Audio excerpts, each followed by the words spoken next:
I've been with Marcus for 5 years now, and honestly, I thought I knew what real happiness looked like.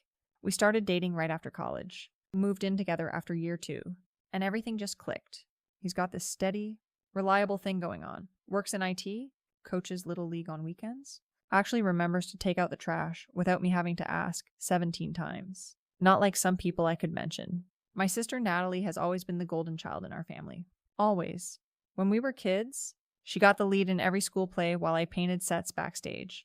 She was valedictorian while I was also graduating. She got into her dream college with scholarships while I went to state school with student loans. The pattern never stopped. And honestly, I got used to being the backup daughter pretty early on. 3 years ago, Natalie was living with this guy, Derek, from college. Sweet guy, kind of nerdy, studying engineering. They'd been together since sophomore year, lived in this cute little apartment near campus. And everyone just assumed they'd get married eventually. Derek was head over heels for her. You could see it every time he looked at her. He'd bring her coffee every morning, leave little notes in her textbooks, the whole nauseating romantic comedy routine. But then Natalie started mentioning this new friend from her internship. Ryan, always Ryan this, Ryan that. Ryan was so funny. Ryan was so ambitious.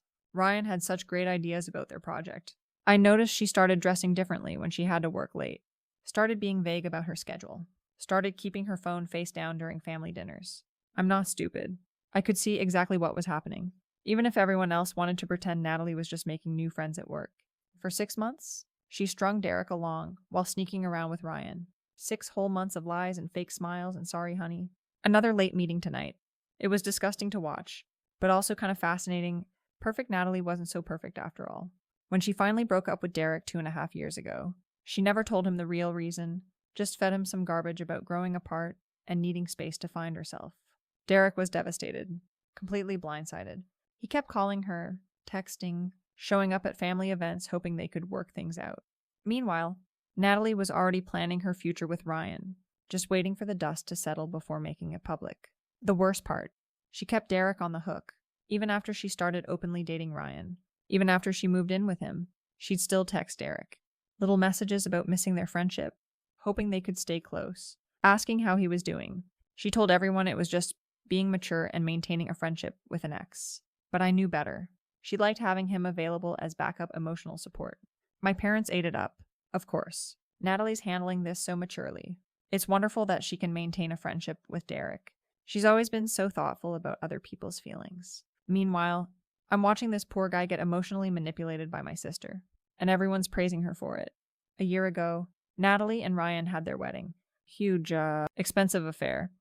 Dad probably took out a second mortgage to pay for it. 300 guests. Destination bachelor and bachelorette parties. A dress that cost more than my car.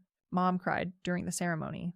Dad gave this touching speech about his little princess finding her prince. I smiled and clapped and played the supportive sister role, but the whole time I'm thinking about Derek, who definitely wasn't invited, and how this whole fairy tale marriage started with 6 months of cheating and lies.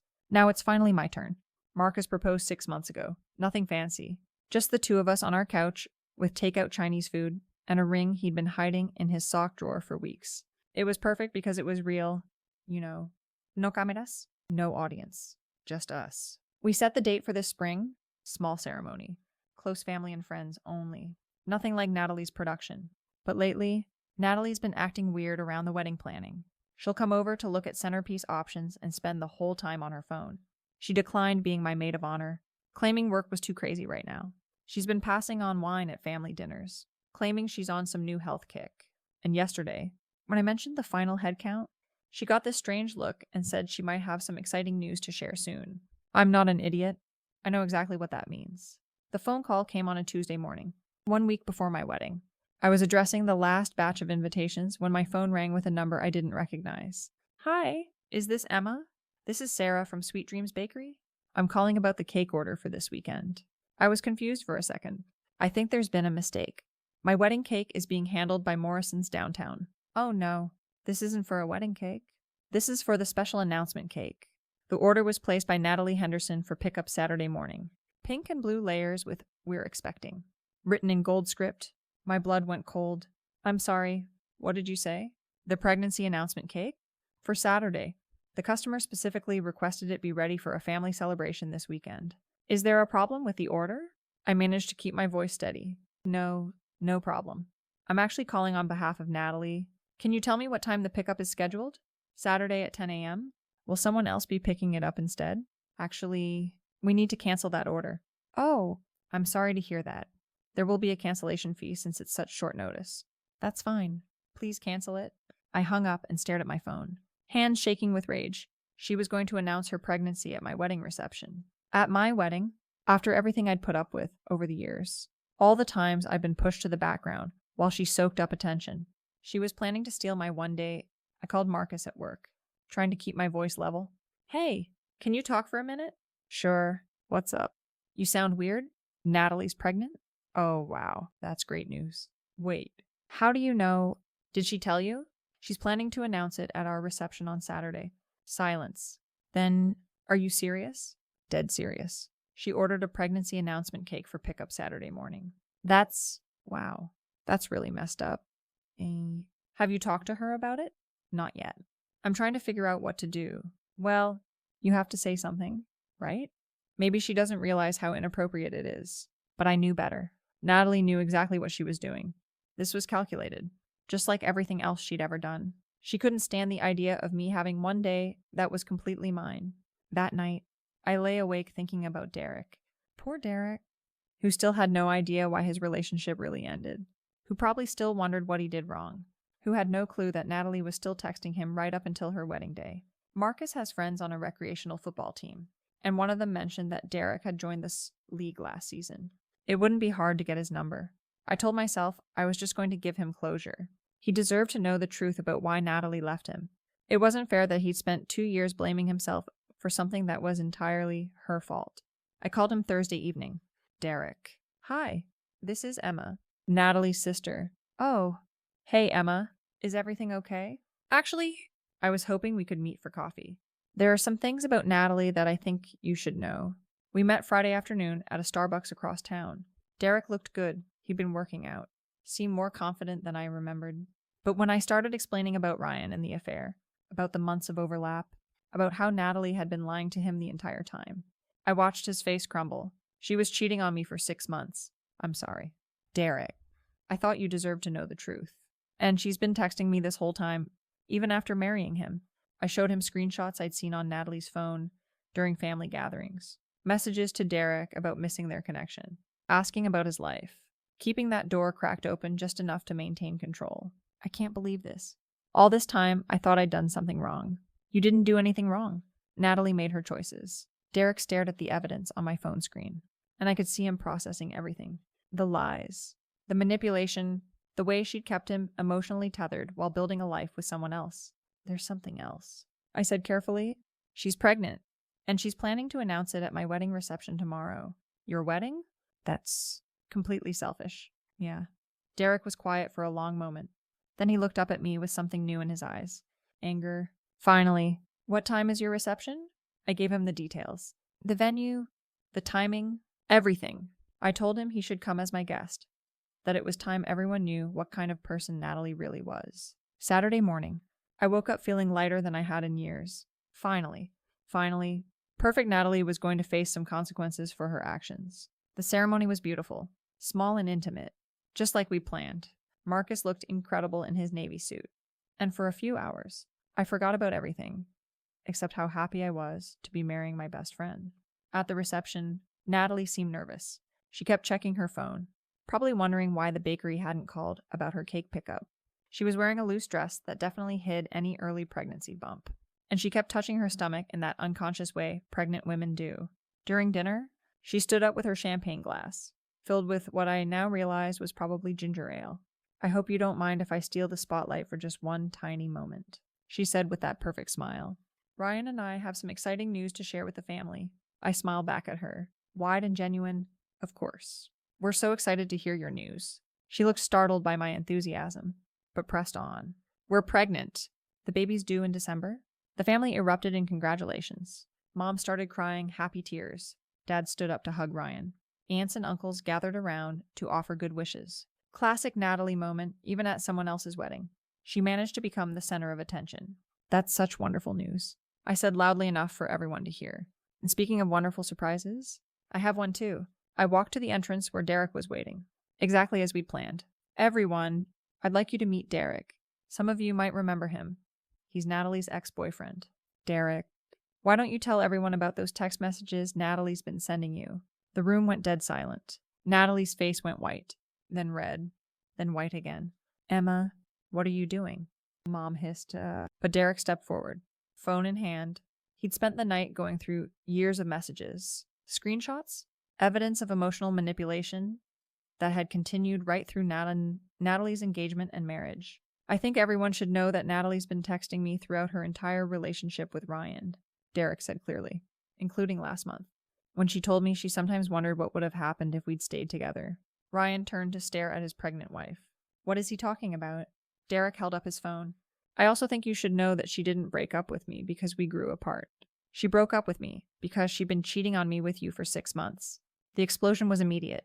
Ryan started shouting at Natalie, demanding explanations. Natalie started crying, claiming it wasn't what it looked like. Mom was yelling at me for ruining the day. Dad was trying to get everyone to calm down. Through it all, I just stood there smiling. Finally, everyone could see Natalie for exactly what she was. She and Ryan left within 10 minutes. Her pregnancy announcement completely overshadowed by the revelation of her lies. The reception continued, but the mood was definitely weird. Some people seemed shocked. Others seemed like they'd suspected something all along. Marcus pulled me aside during the cake cutting. Are you okay? That was pretty intense. I'm perfect, I told him honestly. I've never felt better. Sunday morning, my parents showed up at our apartment, and they were furious. How could you do that to your sister? Mom demanded before I'd even finished opening the door. She's pregnant. Emma, pregnant and humiliated. She humiliated herself when she decided to cheat on Derek and then lie about it for years.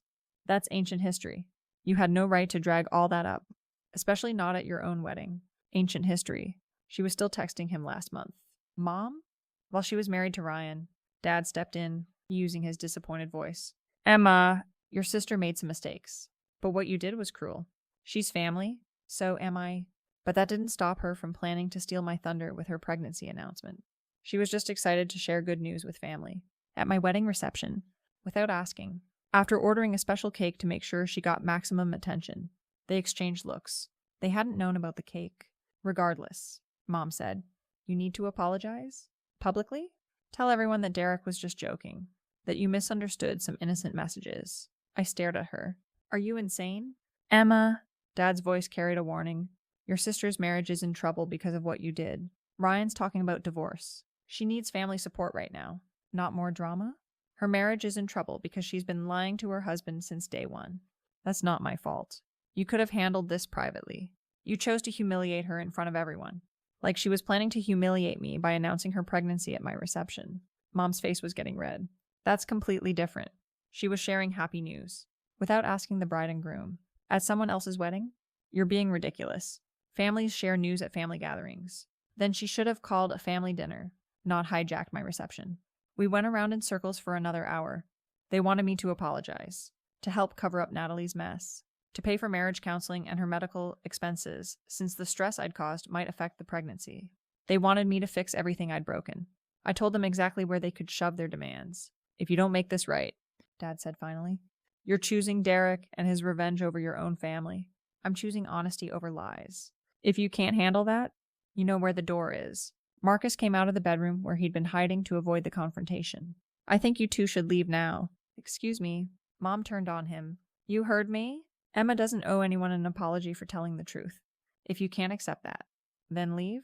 Dad puffed up like he was going to argue. But Marcus stepped forward. He's 6'2" and works out regularly. And when he wants to look intimidating, he can now, Marcus said quietly. They left.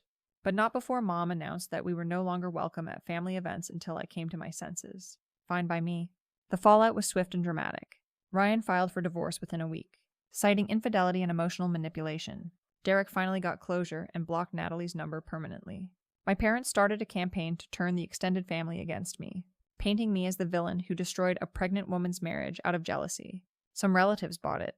Others had apparently been suspicious of Natalie for years and were glad someone finally called her out. The family split pretty much down the middle.